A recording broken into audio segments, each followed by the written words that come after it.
Clip number 603۔ اس clip میں انشاءاللہ عز و جل آپ قرآن پاک کی سورہ رات کی آیت نمبر 25 سے 26 تک کی تلاوت، ترجمہ اور تفسیر قرآن صراط الجنان سماعت فرمائیں گے۔ بسم اللہ الرحمن الرحیم۔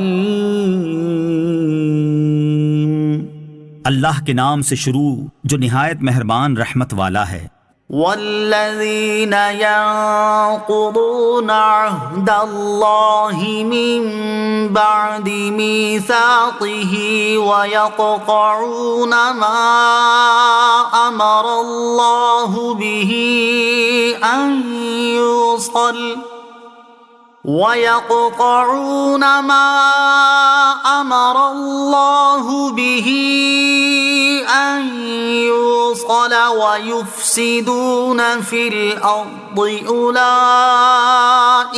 لَهُمُ اللَّعْنَةُ وَلَهُمْ سُوءُ الدَّارِ۔ ترجمہ، اور وہ جو اللہ کا عہد اسے پختہ کرنے کے بعد توڑ دیتے ہیں اور جسے جوڑنے کا اللہ نے حکم فرمایا ہے اسے کاٹتے ہیں اور زمین میں فساد پھیلاتے ہیں، ان کے لیے لعنت ہی ہے اور ان کے لیے برا گھر ہے۔ والذین ینقضون عہد اللہ، اور وہ جو اللہ کا عہد توڑ دیتے ہیں۔ اس سے پہلی آیات میں اللہ تعالیٰ نے سعادت مندوں کے احوال اور جو کرامتیں اور بھلائیاں ان کے لیے تیار فرمائی ہیں ان کا ذکر فرمایا۔ اس کے بعد اللہ تعالیٰ بدبختوں کے احوال اور ان کے لیے جو سزائیں تیار فرمائی ہیں ان کا ذکر فرما رہا ہے۔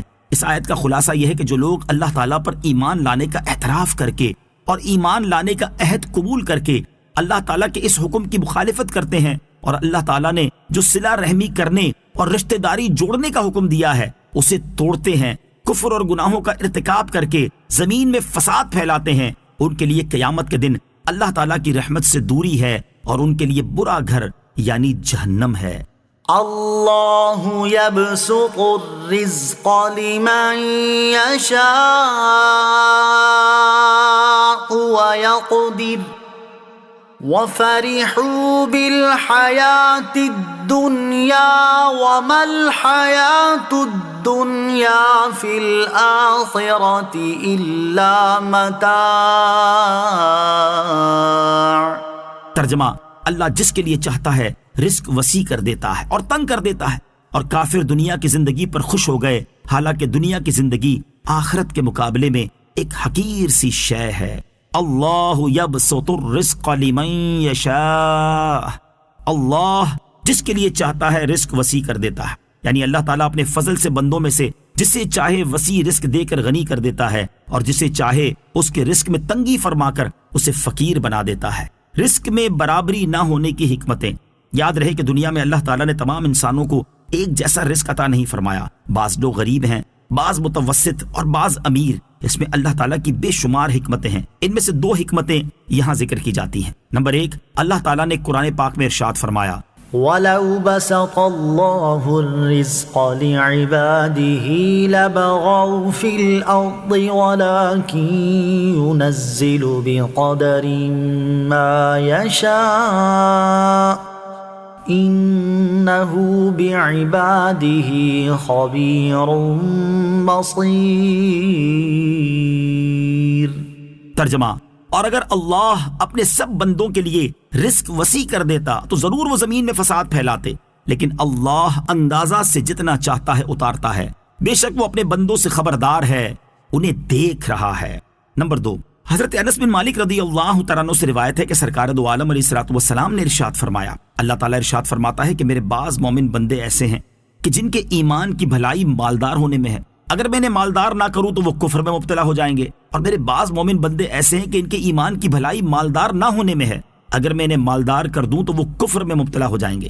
وَفَرِحُوا بِالْحَيَاةِ الدُّنْيَا، اور کافر دنیا کی زندگی پر خوش ہو گئے، یعنی مشرکین پر جب اللہ تعالیٰ نے رزق وسیع فرمایا تو انہوں نے شر پھیلانا شروع کر دیا اور وہ تکبر میں مبتلا ہو گئے، حالانکہ دنیا کی زندگی آخرت کے مقابلے میں ایک حقیر سی شے ہے۔ خلاصہ کلام یہ ہے کہ دنیاوی نعمتوں پر فخر یا خوش ہونا کفار کا طریقہ ہے اور ناجائز ہے، جبکہ اللہ عز و جل کے شکریہ کے طور پر خوش ہونا مومنوں کا طریقہ ہے۔ فرمان باری تعالی ہے، قل بفضل اللہ وبرحمتہ فبذلک فلیفرحوا۔ ترجمہ، تم فرماؤ اللہ کے فضل اور اس کی رحمت پر ہی خوشی منانی چاہیے۔ دنیاوی اور اخروی زندگی میں فرق۔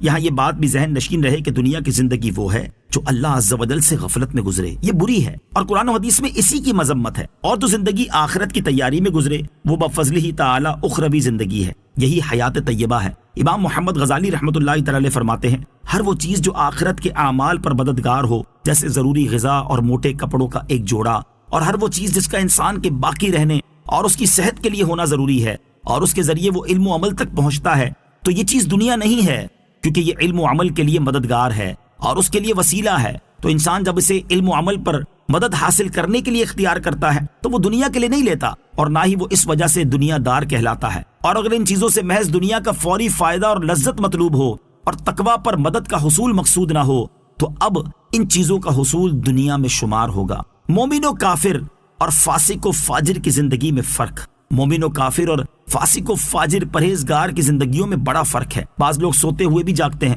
اور بعض جاگتے ہوئے بھی سوتے ہیں، بعض جیتے جی مرے ہوئے ہیں اور بعض مر کر بھی زندہ ہے۔